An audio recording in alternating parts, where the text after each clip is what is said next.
देख देखो ये अपनी रहती है हुक डॉट सीपीपी पूरी, ठीक है। आपकी तो सीपीपी तो से बता रहा हूँ मैं, तो ज़्यादा वो उलट पुलट नहीं होगा, ठीक है। तो देखो सीपीपी में अब मैं लास्ट से एकदम शुरू से एकदम लास्ट बता रहा हूँ कौन सा फंक्शन कहाँ पे रहता है, ठीक है।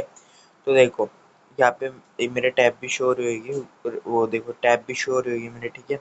तो यहाँ पे देखो इंक्लूड्स आता है सबसे पहले ये कि आपका बाईपास कहाँ का आपकी परमिशन दी हुई है, ठीक है। परमिशन दी हुई है कहाँ का आपका बाईपास रन करेगा। तो मेनली ये इंक्लूड्स का मतलब ये है कि आपको जो बाईपास है वो आपके पूरे सोर्स पे रन करेगा, यानी पूरी गेम में आपका बाईपास रन करेगा। अगर आप इनमें से एक भी हटा दोगे ना ये एरर फेंक देगा, ठीक है। इनमें से एक भी हटाओगे तो एरर फेंकेगा। देखो सबसे पहले तो आपको अगर हुक डॉट से भी मिलती है तो इसमें तो छेड़छाड़ वो करनी ही नहीं है, ठीक है। इसमें छेड़छाड़ वो करनी ही नहीं है। मैं कुछ भी थोड़ा इधर उधर कर दिया ना, मतलब इधर उधर नहीं, कुछ हटा वटा दिया तो दिक्कत आ सकती है, बाईपास से रन नहीं होगा फिर, ठीक है। अब बात आती है अपना हैशटैग डिफाइंड बाइट ये सब। अब देखो ये मैं आपको आगे समझाऊंगा कि ये होता क्या है। अब देखो जो डीवर्ड की वैल्यू है ये भी आगे समझाऊंगा क्या होता है, ठीक है। एक मिनट, हाँ। अनडिजाइंड आईएनटी अनॉक्स साइज, अनॉक्स का एक साइज रहता है, मतलब कितना साइज रहेगा अनॉक्स, ये सीपीपी आपको कितना लोड ले सकती है अनॉक्स का। देखो उसको ना ज़्यादा कम करते हैं ना ज़्यादा करते हैं, इसकी मेन जो वैल्यू रहती है ये दो ही है। ये एकदम मिड वैल्यू रहती है जो आपके अनॉक्स एंड यूई4 बाईपास को स्टेबल बनाती है, ठीक है। ये दो वैल्यूज होते हैं जो यूई4 एंड अनॉक्स बाईपास को स्टेबल बनाती है, कि कोई मतलब जो वैल्यू होती है जो क्रैश देती है। अब ऐसा होगा क्या, अगर ये वैल्यू होगी ना, अगर वो वैल्यू आपकी सही नहीं होगी जो आपने निकाली तो क्रैश दे देगी।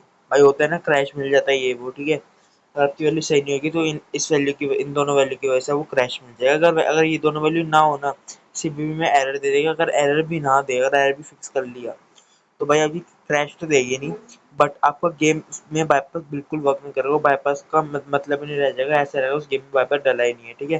तो दो वैल्यू का ये फंक्शन रहता है कि ये वैल्यू कोई खराब हो तो उनको क्रैश दे देती है, ताकि आपको पता चले इस वैल्यू का कोई काम नहीं है और ये बेकार वैल्यू है। कहीं ना कहीं बैन भी दे सकती है। एंड चार ऑफसेट ये भी इसका ही फंक्शन है, इसको समझने की जरूरत नहीं आगे, ठीक है। अब देखो यहाँ पे आता है अपना मेन फंक्शन। अब जैसे आपको पूरा स्ट्रक्चर रहता है ना, पूरा स्ट्रक्चर रहता है, एक मिनट, हाँ। आपका पूरा स्ट्रक्चर रहता है ना जो हुक का, ठीक है। पूरा स्ट्रक्चर जैसे आई एन टी देश देश देश देश पूरा लिखा हुआ होता है सब इतना बड़ा बड़ा, कि ओ सब ये है एच सब ये है। आपको एक मिनट दिखाता हूँ। ये देखो मैंने आपके ये हुक डॉट से भी मैं खोली है, ठीक है। अब देखो मैंने दो आपके स्ट्रक्चर कॉपी की है। एक एक ये स्ट्रक्चर है, एक ये स्ट्रक्चर है एंड एक ये स्ट्रक्चर है, ठीक है। ये दोनों स्ट्रक्चर मैंने यहाँ कॉपी की है। अब देखो जो ये आपके स्ट्रक्चर रहते हैं ना वो यहाँ पे पेस्ट होते हैं डायरेक्ट इसके नीचे, जहाँ पे ये यहाँ पे थ्रेड दिए हुए होते हैं ना, यूई फोर थ्रेड लिखा है, यहाँ पे अनॉक्स थ्रेड लिखा है, डायरेक्ट उसके ऊपर ही ये पेस्ट होते हैं, ठीक है। उसके ऊपर ही ये पेस्ट होते हैं। अब आता है अपना दूसरा। अब देखो यहाँ से वॉइड थ्रेड स्टार्ट होता है जो अपना यूई फोर का मेन रन कराने का काम करता है, ठीक है। एक मिनट देखो ध्यान से देखना, वॉइड से लेके यहाँ तक जो होता है ना, ये होता है अपना यूई फोर का बेस पूरा, कि यूई फोर की वैल्यू भाई इस वे में ऐसे ऐसे रन करेगी, ऐसे ऐसे आपकी वैल्यू पूरे गेम में चलेगी ये, ठीक है।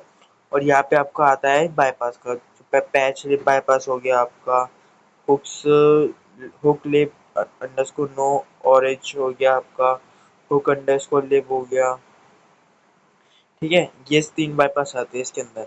एंड जो नहीं आते वो है आपका टूल्स बाईपास, जो टूल्स बाईपास होता है वो इसमें नहीं आएगा, ठीक है। एंड जो मेमोरी पैच वाला बाईपास होता है वो भी इसमें नहीं आएगा, क्यों भाई, क्योंकि ये दोनों सीपीयू में यूज होते हैं, ठीक है। यहाँ पे आपकी एवरेज बाईपास है, ये इसको हटा देता हूँ मैं। एंड अब यहाँ पे रिटर्न हो जाता है, मतलब यहाँ पे ये खत्म हो जाती है वैल्यू, कि अब रिटर्न नल का मतलब होता है कि अगर ये वैल्यू का काम हो गया तो दोबारा ये वैल्यू रन होगी ताकि पूरी गेम में चले वैल्यू। अब यहाँ पे सेम आ जाता है अनॉक्स का थ्रेड। अनॉक्स के थ्रेड में भी ये बताया जाता है कि भाई यहाँ पे अनॉक्स का बाईपास चलेगा एंड ये बाईपास पूरे उसमें रन होना चाहिए, ठीक है, पूरी गेम में। देखो आपने बाईपास डाला हुआ है अनॉक्स का, पैच डाला हुआ है, ओके है। यहाँ पे देखो यहाँ पे ये सब खत्म हुआ, यहाँ पे थोड़ा सा और दिया हुआ है इसमें, क्या कहते हैं, आपने शायद ये बाईपास गलत जगह डाला हुआ है। ये बाईपास यहाँ नहीं डलेगा। इस बाईपास को देखो मैं कट करके दिखा देता हूँ, कट करता हूँ इसको। ये देखो इसको भी हटाओ, इसको इस मार्क ये वाला मार्क कर दो, ओके। देखो यहाँ से यहाँ तक आपका हो गया परमिशन पूरी। अब परमिशन हो गया, अब यहाँ पे आपका नीचे बाईपास पेस्ट होगा। जब जब मेमसीपी वाली परमिशन खत्म होती है ना, वापस उससे नीचे आपका बाईपास स्टार्ट हो जाता है। तब यहाँ पे दोबारा रिटर्न हो गया, बताया रिटर्न का कि वैल्यू है, दोबारा ये रिटर्न दोबारा वर्क करेगी पूरी गेम में, जब इस वैल्यू का काम खत्म हो जाएगा दोबारा वर्क करेगी, ठीक है। अब नीचे आते हैं अपने एट्रीब्यूट स्टेटमेंट। ये मेनली इसका मैं पूरा फंक्शन बताता हूँ। ये होता है भाई, मतलब पूरा जो आपकी गेम चल रहा है ना, पूरा इनकी वजह से चल रहा है। ये हटा दो, एरर मिल जाएगा। ये आपका मतलब बाईपास ही रन नहीं करेगा, बाईपास डल जाएगा, रन ही नहीं करेगा बाईपास इनकी वजह से। तो मेनली काम करते हैं, मैंने अभी आपको यूईफो थ्रेड के बारे में जैसे बताया है। यूईफो थ्रेड होता क्या है, ये मतलब यूई4 की परमिशन, यानी यूई4 को वापस रन करने में हेल्प करता है यूई4 थ्रेड। अब नीचे एट्रीब्यूट दिया हुआ है, एट्रीब्यूट का भाई मतलब समझ लो पहले। एट्रीब्यूट का मतलब रहता है इसका, मतलब कैटेगरी, कैटेगरी समझ लो एक तरह से एट्रीब्यूट को। कैटेगरी समझ लो, एट्रीब्यूट रहता है कि यूई4 का जो थ्रेड हो गया, अनॉक्स का थ्रेड हो गया, इनकी कैटेगरी। आप देखो, अब यहाँ पे देखो, यहाँ पे अगर आप ये नीचे एट्रीब्यूट नहीं डालोगे ना, यहाँ पे सिर्फ कोई भी बाईपास उठाएगा, सिर्फ ये वाला बाईपास उठाएगा, ये वाला एक एक ही बाईपास उठाएगा, एक ही वैल्यू उठाएगा जो रन करेगा। अभी इतनी अलग अलग कैटेगरी रन कर रहा है एट्रीब्यूट की वजह से, इतनी अलग अलग कैटेगरी रन कर रहा है, ठीक है। अब सेम ऐसे अनॉक्स का भी होता है, यूई4 का भी होता है एट्रीब्यूट की वजह से।